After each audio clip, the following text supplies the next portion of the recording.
let's get into this.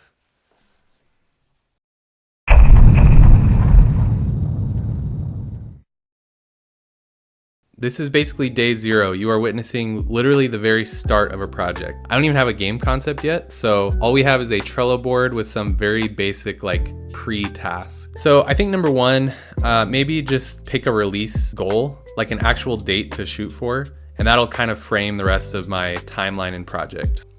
Today is a random Tuesday, October 22nd, and I've been saying 3 months, so that would be late January. I feel like a Friday is good, so let's just tentatively say January 24th. So that is our release date as of right now. Next, I want to create a timeline, and by that, I just mean I want to see how many hours I have between now and the release date, and kind of give myself a loose outline of how many hours per day I have to work on it. So that's 1, 2, 3. Okay, obviously it depends how many hours I work. Let's round it to an even number. It's a really loose estimate, but let's say 300 hours in the next 12, 13 weeks. And I'll break that down more specifically once we have an actual concept going. Next, I want to do some market research, and by that I mean some Googling. And I figured might as well start with the popular tags on Steam itself. Action adventure, I feel like are always going to be at the top. Casual, that's good. I can make a casual game. And RPG, that's always consistently near the top. I feel like horror is always going to be big too. Okay. This website consistently comes up as like a good indicator of what's popular on Steam. They've done a lot of research, and it's from 2022, so it's not like exactly up to date, but I think it's probably still applicable. And we've got charts like these, just the number of games released in that genre versus the median income. And so we've got roguelike deck builder, 4X, simulation, city building, yep. RPGs, yeah, and I think especially now in 2024, roguelike and roguelite, those are pretty big. So I'm gonna make note of that. Honestly, I'm not the biggest fan of those genres, but I'll still look into it. Yeah, visual novels have a really huge output of games. I didn't realize that. Almost as much as, this is GameStats.com. It organizes tags by their revenue. So why don't we go more by median? Ooh, dice games. Okay, I'm a big fan of dice games. There's hardly any. I'm just curious, what are the top dice games on Steam? Citizen Sleeper, yep. Ooh, okay. Nice, so I'm not seeing a ton of competition here. Dice games are another one to look into. Back to Steam here, I'm just looking at top sellers at the moment. Okay, so a wide mix of stuff. I feel like if the game is good, generally speaking, it doesn't have to fall into line exactly with what's popular. I was curious too if mid-January is even a good date to release. And according to AI, January through April and June, there's just less competition. Back to this website. Yeah, I'm gonna avoid Steam events and Christmas and anything like that. All right, I like the look of mid-January, just based on what I'm seeing here and other search results. And I've looked into it a little beyond that, but I think I've shown enough of the market research. And so now we just have our brainstorm. I wrote down what are the most popular genres based on the research we just looked at. I put down the tags that are not so popular, but they are some of my personal favorites. So I included those, and then we've got just kind of other tags or random notes to myself. And then we've got a brainstorm. So I posed a few questions to myself. First and most importantly, what's something that I can realistically make in a short time? And I think out of all those tags and genres that I looked at, I narrowed it down to these. And again, I don't have experience, so I don't know how realistic, but these seem the most doable to me. Next question, what genres do I care the most about? So yeah, I want to make sure that I'm at least incorporating some of these so that it's something that I would find personally enjoyable too. I mean, I feel like that's one of the bigger things for me. And then what genres currently sell the best? We already went over this too. So with these lists, I went to this website, it's pretty cool. And I created a Venn diagram kind of with the overlap of what's realistic, what sells well, and what's my personal favorite as far as genres go. I'll probably have to go towards what's realistic just so I can get it done in the first place. Yeah, there you go. Just wanted to visualize that. Okay, and then finally we have the brain dump here. So it's just kind of a mashup of the genres and random ideas I've had. You know, I could have a list of 50 things, but just for my own sake, I just narrowed it down to 10 already. And so with these 10, I'm just gonna go through and use these ratings. Number one, how appealing is this idea to people in general, you know, and not just me? And 2, how realistic is it to create in 3 months? These are going to be on a scale from 1 to 5, 5 being the most appealing possible, and 1 being like nobody cares at all. And for this, 5 is like, oh, I could easily do that probably in less than 3 months, and 1 is like, there's no way. So just going one at a time. If you have not heard of this, you're probably like, what the heck are you talking about? Mel's Hole is a really cool story. Just Google it, trust me. It's really interesting, and I would love to make something inspired by that.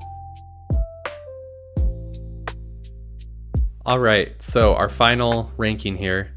I put the pinata game at the top. I feel like that's pretty fun. I like this idea, and it's doable.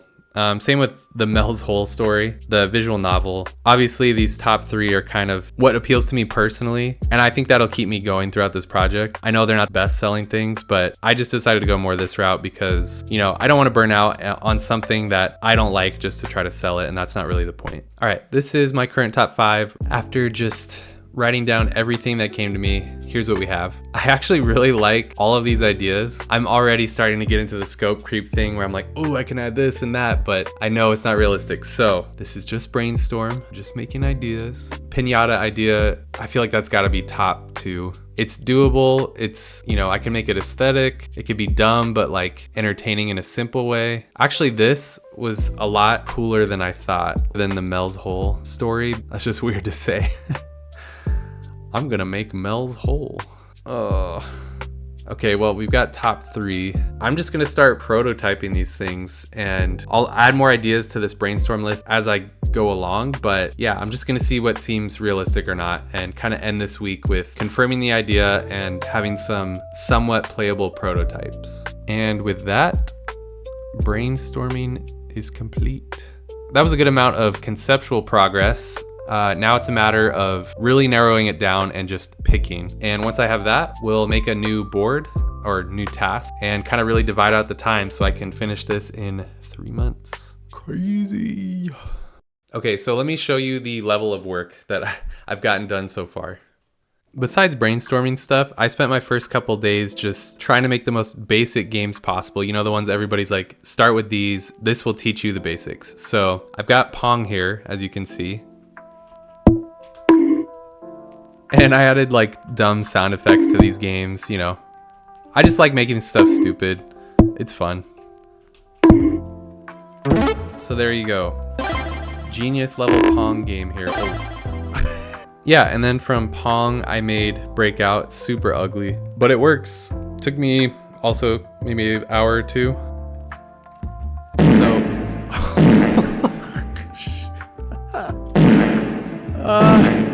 oh my god. I forgot I had that sound effect on there. Jeez. I also made a Frogger game. I couldn't figure out how to get the animation to play without like looping constantly, but I used a ton of animation players to get everything else going. And you know, this is like barely holding together. I don't have any collisions or anything. I did figure out the logic for staying on a log, but I cannot get it to be on a grid. Like you could just randomly hop off into the walls. So it's really janky. If you don't play it, it looks good. Unfinished, but I got the concepts. I made a really basic outline of like a visual novel. Pretty good framework. I'm honestly pretty proud of this. I worked through a few tutorials. This took me like 3-4 hours. I don't know, but I'm proud of it. So check it out. I've got like that creepy kind of voice sound going. It started as an attempt to make like an Animal Crossing voice, which I'll show that in a second, but this is what we got. So, you know, choices, it dynamically updates based on the scripts I wrote. Yeah, so there you go.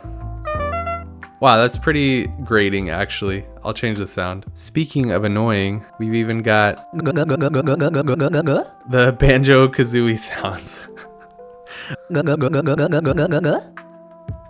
Oh, and here was my original attempt at the Animal Crossing thing too. Like a meowing sound, but I need to adjust the pitch and the sounds with that obviously. But yeah, there you go. Oh, I also tied some sounds to some of the cues, like the choices here. So yeah, I really like this. This was fun. This was fun.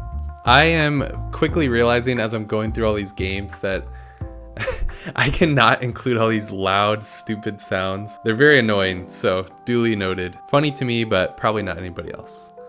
I created this model in Blender and just straight imported it to Godot. So whenever I make updates, it just automatically changes here. And I wanted to really see if I could do like a 2D plane with like a 3D background, kind of overlay 2D on top of 3D. And I did it. It doesn't look good, looks horrible, but yeah, there you go. I'm super proud of this. I would love to make something with this, but I'll have to file that away for now. Oh, also when you press the button, you get that. Anybody have a Tamagotchi? Remember that? So there you go. This probably collectively was like my first 2-3 days of working on stuff. So now I kind of have an idea. Like I went through a bunch of tutorials. I'm seeing more what's realistic or not. I'm gonna call this a prototype of the Pinata game. Check it out. Okay, so we've got our amazingly designed character. We've got our Pinata and the score counter, or like a hit counter, I guess. So when you click, he hits the Pinata, and I got little particles working there too, which that took a long time. Yeah, so you keep hitting it, and then there's like a hidden break value that's randomized every time. And when you get close to the hit value, you'll see. You activate whack-in time where you go crazy and just start flying all over the pinata and hitting it. And then it breaks and explodes with candy, just like you'd expect. I definitely need to add more to it, but it was a big step just proving to myself that I could make this in the first place. So it makes me really happy that this is good. Okay, I'm messing around with like tweening. I was using animation players for everything, but I figured out that this is typically a better way for small stuff. So I'm trying to do like a slam attack. It's separate. Oh, there it goes. With the help of ChatGPT, I got some physics going. Pretty sweet. This may not look like much, but I've been working for a while on the visual novel project too. As you can hear, I've got some cool, ominous background music going. This is AI art too, all of this. I'm not gonna use AI art in my final game, but not gonna lie, this is really sick. I asked for a claymation serious detective and this is what came out. I will never be able to achieve this level of art, so enjoy this placeholder while it lasts. I also did a little bit of voice acting. That hole appeared out of nowhere. I have to figure this out. I don't feel like it matches this character. It's a little too low. I did like a modulation thing on my voice. And I also am not gonna voice act, so yeah, not my thing. But kind of cool and weird hearing my own voice in a game. Okay, yo, this is actually so sick. Oh my gosh. Okay, look at this.